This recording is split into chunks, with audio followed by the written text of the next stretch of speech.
जी, अस्सलाम वालेकुम स्टूडेंट्स। इस लेक्चर के सीरीज़ में हम चैप्टर 10 के शॉर्ट क्वेश्चंस को डिस्कस कर रहे हैं और आज हमारा शॉर्ट क्वेश्चन जो है वो है आपके साथ what are the conditions for a process to be reversible. एक प्रोसेस के रिवर्सिबल होने के लिए क्या-क्या कंडीशंस का सैटिस्फाई होना जो है वो ज़रूरी है। स्टूडेंट्स, इस यूनिवर्स में कुछ प्रोसेसेस आपके साथ रिवर्सिबल होते हैं और कुछ प्रोसेसेस आपके साथ नॉन रिवर्सिबल होते हैं। जैसे अगर आप जो है conversion of water into ice देख लें, तो ये वाटर जब आइस में कन्वर्ट होता है तो कुछ कंडीशंस को अप्लाई करके हम वाटर को आइस में कन्वर्ट कर सकते हैं। लेकिन अगर उन कंडीशंस को हम रिवर्स कर दें तो हम जो है उसी आइस को दोबारा भी वाटर में कन्वर्ट कर सकते हैं। ठीक है, तो इसी तरह आपके साथ जो है अगर एक दूसरा प्रोसेस है कि हम वाटर वेपर्स को लिक्विड वाटर में कन्वर्ट कर दें, तो अगर उसके कंडीशंस हम रिवर्स कर दें तो हम लिक्विड वाटर को वापस वाटर वेपर्स में कन्वर्ट कर सकते हैं। ठीक है, लेकिन कुछ प्रोसेसेस जो हैं वो इरिवर्सिबल होते हैं। जैसे आपके साथ एक बॉम्ब ब्लास्ट हो गया, एक एक्सप्लोजन हो गया, तो उस प्रोसेस को हम रिवर्स नहीं कर सकते। इसी तरह केमिस्ट्री में भी आपके साथ जो रिएक्शंस होते हैं, कुछ रिएक्शंस रिवर्सिबल होते हैं, कुछ रिएक्शंस नॉन रिवर्सिबल होते हैं। ठीक है, सो रिवर्सिबल प्रोसेस क्या होता है? A process which can be retracked to its initial state by reversing the conditions without any change in the surrounding is called a reversible process. ठीक है, रिवर्सिबल प्रोसेस वो प्रोसेस होता है जिसको आप एक पूरे साइकिल के थ्रू वापस अपने लेवल पे ला सको, अपने इनिशियल स्टेट पे ला सको। अगर उन कंडीशंस को आप रिवर्स कर दो जिस कंडीशंस के हेल्प से आपने उसका स्टेट जो है वो चेंज किया था। तो स्टूडेंट्स, जनरली ये बात ऑब्जर्व हुई है कि रिवर्सिबल प्रोसेस के लिए दो कंडीशंस का सेटिस्फाई होना जो है वो ज़रूरी है। तो conditions for the reversible process आपने हेडिंग देनी है और फिर आपने लिखना है following are the conditions for a process to be reversible. उनमें से अहम कंडीशंस जो हैं, उनमें से पहली कंडीशन है कि the process should be a slow process. ठीक है, एक ग्रेजुअली चेंजिंग प्रोसेस आपके साथ होना चाहिए। सडन प्रोसेसेस जो होते हैं और रैपिड प्रोसेसेस जो होते हैं वो अक्सर औकात इरिवर्सिबल होते हैं। तो रिवर्सिबल प्रोसेस जो है स्लोली एंड ग्रेजुअली जो चेंजेस होती हैं उनको आप रिवर्स बैक कर सकते हैं, लेकिन सडन और जो रैपिड चेंजेस होती हैं उनको रिवर्स नहीं किया जा सकता। जैसा कि आपके साथ स्टूडेंट्स एवापोरेशन है, बॉइलिंग है, मेल्टिंग है, कंडेंसेशन है, ये सारे slowly and gradually occurring processes है और इसको आप रिवर्स बैक कर सकते हैं। दूसरा कंडीशन आपके साथ है कि उस प्रोसेस में अगर उस सिस्टम की हीट एनर्जी सराउंडिंग में लॉस हो गई तो फिर वो प्रोसेस इरिवर्सिबल होगा। किसी प्रोसेस की जो है वो हीट एनर्जी कंजर्व्ड होनी चाहिए to ensure that the process is irreversible. The process is reversible. So the process should be free from frictions and losses. Any process in which energy is lost to the surrounding is always irreversible. ठीक है, फिर the process should pass from the same stages. ठीक है, आपके साथ एक process जिस stages से गुजर कर एक स्टेट से दूसरे स्टेट में गया है, जब आप रिवर्स करोगे तो वो उन्हीं स्टेट से जो है पीछे के ऑर्डर में दोबारा आएगा अपने फर्स्ट स्टेज की तरफ। ठीक है, और दूसरा आखिरी कंडीशन क्या है कि आपने अगर रिवर्सिबल प्रोसेस करना है तो आपने जो इफेक्ट प्रोड्यूस किया था आपने उसका एंटी इफेक्ट जो है वो भी प्रोड्यूस करना है। मतलब जो कंडीशंस आपने अप्लाई किए थे उन कंडीशंस को फिर आपने रिवर्स करना है ताकि वो जैसे लेट्स सपोज आप वाटर को आइस में कन्वर्ट कर रहे हैं, तो आपने उस सिस्टम से हीट लेने की कोशिश की थी, अभी आप आइस को दोबारा वाटर में कन्वर्ट कर रहे हैं, तो आप उस सिस्टम को वापस हीट प्रोवाइड करोगे। तो इसको हम कहते हैं रिवर्सिंग द कंडीशंस। ठीक है, जो इफेक्ट आप प्रोड्यूस करें उसका एंटी इफेक्ट भी आप प्रोड्यूस करें। स्टूडेंट्स, हमारा नेक्स्ट क्वेश्चन जो चैप्टर 10 से आपका बन सकता है, that is the limitation of the first law of thermodynamics. First law of thermodynamics की limitation जो है वो क्या है? Students, first law of thermodynamics बहुत स्ट्रांग टूल है थर्मोडायनामिक्स के चैप्टर में। और फर्स्ट लॉ ऑफ थर्मोडायनामिक्स जो है वो असल में law of conservation of energy से निकाला गया है। और फर्स्ट लॉ ऑफ थर्मोडायनामिक्स हमें ये कहता है कि जब हम किसी सिस्टम को हीट एनर्जी प्रोवाइड करते हैं, तो वो सिस्टम उस हीट एनर्जी को दो तरीकों से यूटिलाइज कर सकता है। वो सिस्टम आपके साथ उस हीट एनर्जी के कुछ हिस्से को शायद वर्क में कन्वर्ट कर दें और कुछ हिस्से को अपनी इंटरनल एनर्जी में कन्वर्ट कर दें। तो ये तो फर्स्ट लॉ ऑफ थर्मोडायनामिक्स की जनरल स्टेटमेंट है। स्टूडेंट्स, इस क्वेश्चन में आपने सबसे पहले फर्स्ट लॉ ऑफ थर्मोडायनामिक्स की जनरल स्टेटमेंट को थोड़ा सा जो है टच करना है, और फिर उसके बाद हम इसकी लिमिटेशन की तरफ आएंगे। तो पहले तो ये आप फर्स्ट लॉ ऑफ थर्मोडायनामिक्स की जनरल स्टेटमेंट को थोड़ा सा रीड कर लें। The first law of thermodynamics states that the heat energy supplied to the system is used as work done and change in internal energy. ठीक है, इस law के बहुत से आपके साथ एप्लीकेशंस हैं। ठीक है, जिसमें आपके साथ आइसोचोरिक प्रोसेस है, आइसोथर्मल प्रोसेस है, आइसोबारिक प्रोसेस है, आइडियाबैटिक प्रोसेस है। लेकिन स्टूडेंट्स, इन सब प्रोसेसेस में एक खास प्रोसेस इस तरह है जिसे हम आइसोथर्मल प्रोसेस कहते हैं। आइसोथर्मल प्रोसेस में ये होता है कि आपके साथ टेम्परेचर को हम चेंज होने नहीं देते।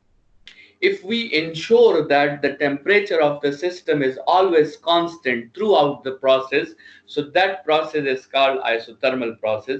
और स्टूडेंट्स, आइसोथर्मल प्रोसेस में जब टेम्परेचर कांस्टेंट होता है, तो आपके साथ उस सिस्टम की जो इंटरनल एनर्जी है वो भी कांस्टेंट होती है, क्योंकि internal energy is a state variable that only depends on temperature of the body. तो जब टेम्परेचर कांस्टेंट होगा तो चेंज इन इंटरनल एनर्जी भी जीरो होगी, और उस वक्त फर्स्ट लॉ ऑफ थर्मोडायनामिक्स आपको ये प्रेडिक्ट करेगा कि आप हीट को कंप्लीटली वर्क में कन्वर्ट कर सकते हैं। और स्टूडेंट्स, ये जो बात है कि हम हीट को कंप्लीटली वर्क में कन्वर्ट कर सकते हैं, ये बात प्रैक्टिकली अचीव करना इम्पॉसिबल है। और सेकेंड लॉ इस पर लिमिट लगाता है कि आप ऐसा नहीं कर सकते कभी भी। तो इसका मतलब ये हुआ कि ये जो आइसोथर्मल प्रोसेस है फर्स्ट लॉ ऑफ थर्मोडायनामिक्स का, ये एक ऐसा रिजल्ट है जो अभी तक अनअचीवेबल है, और इसीलिए इस रिजल्ट को हम limitation of the first law of thermodynamics कहते हैं। तो रीड करें स्टूडेंट्स जरा। The law has many applications. One application in which the temperature is kept constant is called isothermal, but the result of the isothermal products contradicts the second law. Therefore, isothermal process is the limitation of the first law. ठीक है students, तो अभी जरा आए और उस limitation को जरा मैथमेटिकली देखते हैं कि ये किस लिमिटेशन की बात हो रही है। Consider a process called isothermal process in which the temperature is constant. As the temperature is constant, so the internal energy is also constant. So change in internal energy is equal to zero. Now, according to the first law, अगर हम उसमें internal energy की जगह zero put कर दें, तो आपके साथ delta Q is equal to delta W आ जाएगा. So this result shows that heat can be completely converted to work. ठीक है, which is against the Kelvin statement of the second law of thermodynamics. No heat engine is constructed until up till now with 100% efficiency. So this is the first law's limitation. ठीक है, अभी तक कोई भी heat engine ऐसा construct नहीं हुआ जो आपके साथ 100% एफिशिएंसी से काम करता हो, जो सारा का सारा हीट वर्क में कन्वर्ट कर देता हो, और जो थर्मल पोल्यूशन प्रोड्यूस नहीं करता। स्टूडेंट्स, ये लॉ ऑफ नेचर है आपके साथ कि कि आप कोई भी हीट इंजन ऐसा डिजाइन नहीं कर सकते जो नेचर से हीट तो ले और उस हीट को कंप्लीटली वर्क में कन्वर्ट कर दें। नेचर अलाउ करता है आपको कि आप हीट को वर्क में कन्वर्ट कर दो, लेकिन रिजल्ट में आपको उस नेचर को दोबारा भी कुछ हीट प्रोवाइड करना होता है। सो ये जो नेचर का रूल है, फर्स्ट लॉ जो है वो इस नेचर के रूल को कंट्रडिक्ट करता है और वो आपको कहता है कि आप कन्वर्ट कर सकते हो पूरे हीट को वर्क में, लेकिन हम ऐसा नहीं कर सकते। सो ये एक थ्योरेटिकल रिजल्ट है जो फर्स्ट लॉ से निकलता है, लेकिन एक्सपेरिमेंटली हम इस रिजल्ट को जो है वो चेक नहीं कर सकते, इस रिजल्ट को एक्सपीरियंस नहीं कर सकते। So therefore this is called और known as the limitation of the first law of thermodynamics. ठीक है स्टूडेंट्स, क्वेश्चन नंबर 13 आपके साथ है कि सेकेंड लॉ के मुताबिक क्या हम एक ऐसा हीट इंजन जो है वो बना सकते हैं जो थर्मल पोल्यूशन से फ्री हो, मतलब जो आपके साथ सराउंडिंग को हीट ना दे और लॉसेस उसमें ना हो।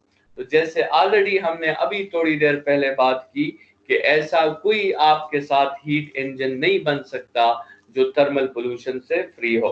So it is not possible according to the second law to construct a heat engine that is free from thermal pollution or that is 100% efficient. Student इसका रीजन क्या होगा? इसका रीजन ये है कि ये किल्वन स्टेटमेंट के खिलाफ है। किल्वन स्टेटमेंट क्या कहता है कि you can not construct a heat engine which is free from thermal pollution. Students, हमने जो हीट इंजन का फार्मूला डिस्कस किया था, उसकी एफिशिएंसी का जो हमने फार्मूला डिस्कस किया था, एक्सप्लेनेशन में उसी फार्मूला से हम स्टार्ट लेते हैं। तो थर्ड हेडिंग आपकी एक्सप्लेनेशन होगी according to the formula of the efficiency of the heat engine, efficiency is equal to 1 minus Q2 divided by Q1। ठीक है, और इसमें अगर एफिशिएंसी आपकी 100% चाहिए तो इस फार्मूला के मुताबिक दो केसेस इस तरह है जिसमें आपकी एफिशिएंसी 100% हो सकती है। सिंपल मैथमेटिक्स है, या तो Q2 की वैल्यू आप 0 रखें, मतलब no heat is rejected to the low temperature reservoir. ठीक है, अभी हम इस पे बात करेंगे कि इट इज इम्पॉसिबल। या फिर Q1 की वैल्यू इंफिनिटी रखें, मतलब हाई टेम्परेचर रिजर्वायर से इनफाइनाइट अमाउंट ऑफ हीट निकल रहा है, और उस पे भी अभी हम बात करेंगे कि इट इज आल्सो इम्पॉसिबल। मतलब दो केसेस हैं जिससे हमें 100% एफिशिएंसी मिल सकती है, but those cases are impossible cases. तो इसका मतलब ये हुआ कि आपको 100% एफिशिएंसी मिल ही नहीं सकती। तो अभी आए जरा किल्वन स्टेटमेंट पे जरा बात करते हैं, जिससे हमने ये इंश्योर करना है कि हमें 100% एफिशिएंसी नहीं मिल सकती। What is Kelvin statement? According to the Kelvin statement, nature allow us to convert heat into work, but with the condition that we have to reject some heat to the low temperature reservoir. So we can construct no heat engine which can convert all the heat to work, and we should reject some heat again to the atmosphere, due to which we cause thermal pollution. ठीक है, तो ये आपके साथ जो है diagram भी साथ में आ गया एक हीट इंजन का, और फिर आप कंक्लूजन लिख लें कि according to the Kelvin statement of second law we cannot construct a heat engine from thermal pollution. Student जरा इस पे बात कर लेते हैं थोड़ी सी कि ऐसा क्यों नहीं हो सकता कि Q2 को जो है वो हीट ना मिले या लो टेम्परेचर रिजर्वायर को हीट ना मिले। हमने इसके सामने इम्पॉसिबल क्यों लिखा है?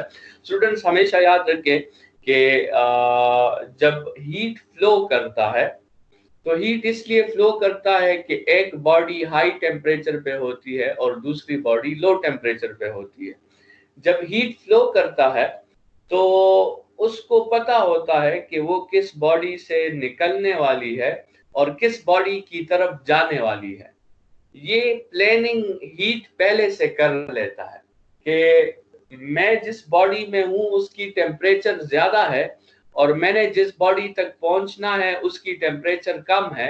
ये सारी प्लानिंग हीट जो है वो निकलने से पहले ही अपने साथ कर लेता है, और जब हीट निकलता है स्टूडेंट्स, तो वो अपनी इस प्लानिंग को हमेशा फुलफिल करता है। मतलब हीट अगर हाई टेम्परेचर बॉडी से निकलती है तो उसने लो टेम्परेचर बॉडी तक हर हाल में पहुंचना है। ये आपके साथ रूल ऑफ नेचर है, ठीक है। तो अगर लो टेम्परेचर बॉडी को हीट मिलता ही नहीं है, इसका मतलब ये होगा कि हाई टेम्परेचर बॉडी से हीट निकला ही नहीं है। और जब हाई टेम्परेचर बॉडी से हीट नहीं निकला, तो इसका मतलब लो टेम्परेचर और हाई टेम्परेचर असल में सेम टेम्परेचर पे थे, और जब सेम टेम्परेचर पे थे तो हीट निकला ही नहीं है, तो आप किसको वर्क में कन्वर्ट कर रहे हैं। इसलिए जब भी हाई टेम्परेचर रिजर्वायर से हीट निकलती है, उसने लो टेम्परेचर रिजर्वायर पे जाना ही होता है। अगर लो टेम्परेचर रिजर्वायर Q2 की वैल्यू 0 हो जाए, इसका मतलब हाई टेम्परेचर रिजर्वायर से आपके साथ हीट निकला ही नहीं है, और जब हीट निकला ही नहीं है तो ये हीट इंजन किस पर ऑपरेट करेगा। तो इसलिए Q2 की वैल्यू 0 जो है वो इम्पॉसिबल है। और Q1 की वैल्यू इन्फिनिटी जो है, इस फिजिकल वर्ल्ड में आप कोई भी वैल्यू इन्फिनिटी में ऑब्टेन नहीं कर सकते, आपके साथ हर चीज पे लिमिटेशंस हैं। तो Q1 की वैल्यू भी आपके साथ इन्फिनिटी नहीं हो सकती, ठीक है। तो ये हमने देखा, फार्मूला के थ्रू भी हमने देखा, और किल्वन स्टेटमेंट के थ्रू भी हमने देखा कि हम कोई भी ऐसा हीट इंजन डिजाइन नहीं कर सकते जो 100% फ्री हो थर्मल पोल्यूशन से। स्टूडेंट्स, इस लेक्चर को यहीं पे खत्म करते हैं। नेक्स्ट लेक्चर में हम जो है फिर